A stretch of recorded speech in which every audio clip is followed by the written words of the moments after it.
I don't know if I can ever trust again. I don't know if I can ever hope again. I don't know if I'll ever really feel happy again. These are sentiments that you've probably had yourself after trauma or after something really difficult that happened to you. Or maybe you've heard it from someone else. But the idea is that just because Allah subhanahu wa ta'ala removes the barrier of a difficulty from you, doesn't mean that the impact of that is not going to be felt for a very, very long time. And are there du'as that can actually change emotions, that can actually change the way that we feel about the past, present, and future? And the answer is absolutely. The Prophet ﷺ said in an authentic narration that there is no one amongst you. And I want to emphasize here that he said there is no one amongst you, meaning that this is for all of the Muslims, who when he is stricken with grief and anxiety, and who says this du'a, except that Allah subhanahu wa ta'ala will remove his anxiety and will replace his grief with joy. So it's a powerful du'a. And you can imagine that when the Sahaba heard this, they said, Ya Rasulullah, should we teach other people this du'a? And the Prophet sallallahu alaihi wasallam said, absolutely, whoever hears this should learn it, and by extension, should teach it as well. So what is this du'a that the Prophet sallallahu alaihi wasallam is teaching us? It's such a beautiful and comprehensive du'a. He said, say, Allahumma inni abduk, ibnu abdik, or you could say, wabnu abdik. Allahumma inni abduk, ibnu abdik, ibnu amatik, nasiyati biyadik, madin fiyya hukmuk, عدل في قضاؤك أسألك بكل اسم هو لك سميت به نفسك أو أنزلته في كتابك أو علمته أحدا من خلقك أو استأثرت به في علم الغيب عندك أن تجعل القرآن ربيع قلبي ونور صدري وجلاء حزني وذهاب همي. So let's look at the beginning. O Allah, I am your slave. I am the child of your male slave and the child of your female slave. Which means what? Number one, it is absolute submission to Allah subhanahu wa ta'ala. The slave does not disobey his master. The slave does not question his master. And this is unlike any type of human relationship. When a person submits themselves to Allah subhanahu wa ta'ala, they find nothing but love, nothing but glory. And the more that someone humbles themselves to Allah subhanahu wa ta'ala, the more Allah honors them. So you're saying from the very beginning, I submit everything to you, Ya Allah. I am your slave, and I descend from humble beings as well. I'm not entitled. I'm just your slave, and I'm pleased to be your slave because that is the greatest station of honor with Allah subhanahu wa ta'ala. And my forelock is in your hand. Now I want you to think about the image of someone who has their forehead in the hand of someone else. What does this represent? It represents that I am completely submitted to you and you have complete control over me. And some of the scholars say it also means the submission of intellect to Allah subhanahu wa ta'ala, right? That I submit my own thinking to your revelation, that you know better than me. And I'm okay with that, right? I'm pleased with that.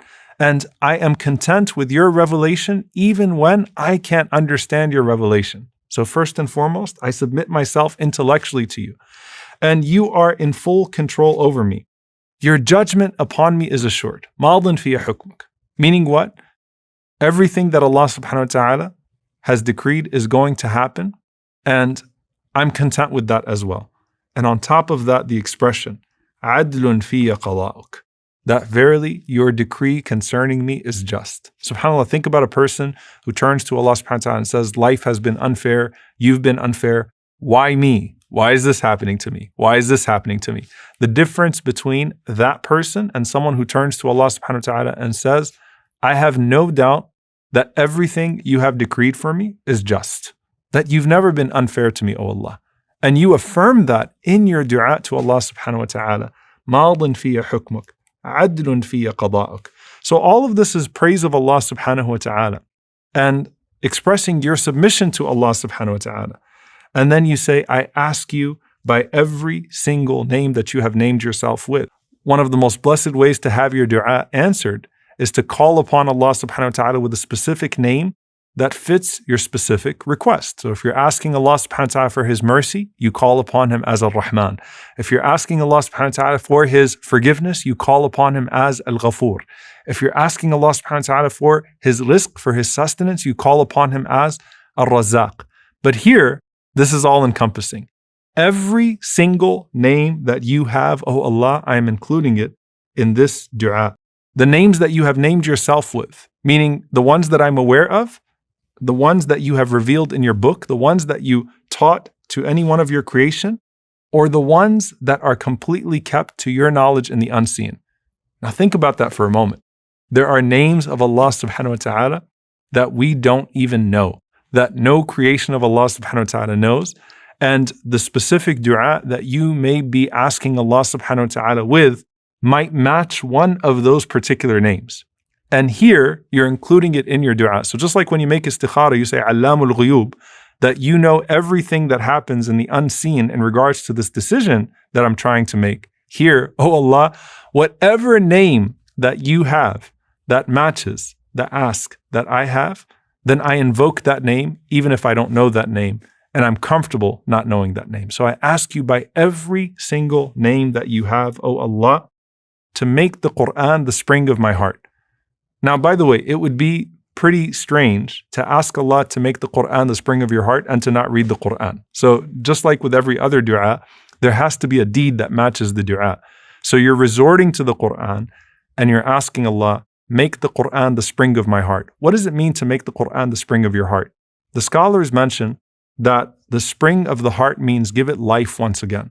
So if you think about dead land, nourish it, give it life once again. Let it spring once again after death. And then the second part of this, and to make it the light of my chest. Now, subhanAllah, what do crops need? They need the soil, they need nutrition, and they need light. And light clarifies, light alleviates, light relieves. So it's like, give me life after death. And indeed, some people, subhanAllah, they feel the death of their heart. Give me life in my heart after the death of my heart, or what I feel like is the death of my heart. And then give me light in my chest. Relieve the burdens. Give me clarity. وَجَلَاءَ حُزْنِي وَذَهَابَ هَمِّي. And let it be the banisher of my sadness, and let it be the reliever of my anxiety. SubhanAllah, you're asking Allah subhanahu wa ta'ala to place the Qur'an in a certain relationship with you to where it removes the impact of the past and the anxiety about the future. And indeed, the Qur'an is a cure. And here you're making dua to Allah subhanahu wa ta'ala for the Qur'an to assume its rightful place with you. So the Prophet ﷺ said, whoever says this dua, it will remove every single anxiety and it will replace every sadness, every form of grief with joy. In another narration, Abu Sa'id al-Khudri radiyallahu ta'ala anhu says that one day the Prophet ﷺ entered the masjid and he saw a man from the Ansar named Abu Umama radiyallahu ta'ala anhu. And he asked Abu Umama radiyallahu anhu, what's the matter? Why are you sitting in the masjid when it's not the time of salah? And he said, Ya Rasulullah, never-ending worries and never-ending debts. Never-ending worries and never-ending debts. And the Prophet ﷺ said, shall I not teach you words that if you say them, it would settle your debts and it would ease your worries? And he said, of course, Ya Rasulullah. The Prophet ﷺ said, say in the morning and in the evening, Allahumma inni a'udhu bika min al-hammi wal-hazan. Oh Allah, I seek refuge in you from al-ham wal-hazan, anxiety and grief. Ham is anxiety about what's to come. Hazan is grief over what has already passed. So, oh Allah, remove the trauma, remove the pain which paralyzes me because of something that has happened in the past, sorrow over something that's happened in the past, and the anxiety that doesn't allow me to act in regards to my future. Allahumma inni a'udhu bika min al-hammi wal-hazan wa a'udhu bika min al-ajzi wal-kasal. And I seek refuge in you from inability and laziness. Al-ajz is when you want to do something, but you can't do something. You're unable. So you have the willingness, but you don't have the ability.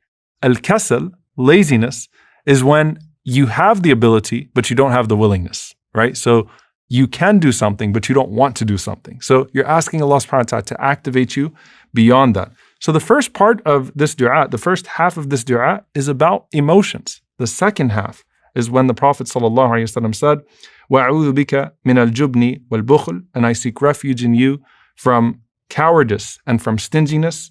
وَأَعُوذُ بِكَ مِنْ غَلَبَةِ الدَّيْنِ وَقَهْرِ الرِّجَالِ. And I seek refuge in you from being overcome by debt and from being overpowered by men. So you'll see once again, in the same dua, the Prophet ﷺ teaching us how to remove pain and how to remove the effect of pain, the tangible and the intangible. And that's also a sign of the care that Allah subhanahu wa ta'ala has for us, that He would instruct the Prophet ﷺ or inspire through the Prophet ﷺ these words of dua that control our very emotions. The last one I want to leave you with is actually one that's very beautiful. Aisha radiallahu ta'ala anha, when she would become angry, she said that the Messenger of Allah sallallahu alaihi wasallam would put his finger on her nose, like stroking her nose to calm her down. And the Prophet sallallahu alaihi wasallam would say to her, Ya Uwaish, which was a nickname, like little Aisha, calm down, calm down and listen to what it is that I'm about to teach you. Say this dua. Say, Allahumma Rabba Muhammad, O Allah, the Lord of Muhammad, اغفر لي ذنبي وأذهب غيظ قلبي وأعذني من مضلات الفتن. Once again, Allahumma Rabba Muhammad, اغفر لي ذنبي وأذهب غيظ قلبي وأعذني من مضلات الفتن. That the Prophet ﷺ said, say, O Allah, the Lord of Muhammad sallallahu alaihi wasallam, اغفر لي ذنبي, forgive my sins, وأذهب غيظ قلبي, and remove the anger from my heart, وأعذني من مضلات الفتن, and protect me from the fitan that mislead me. And subhanAllah, if you think about it, there is no other time in your life in which you do things that you regret than times of anger. When you do things that harm yourself, and you do things that could potentially take you away from your deen or spoil your dunya. And the Prophet ﷺ is teaching Aisha radiallahu anha by stroking her nose, Ya Aisha, say this dua, and it will do away with your anger, and it will stop you from putting yourself in a situation as a result of that uncontrollable emotion with unending circumstances and consequences in this life and potentially in the hereafter as well.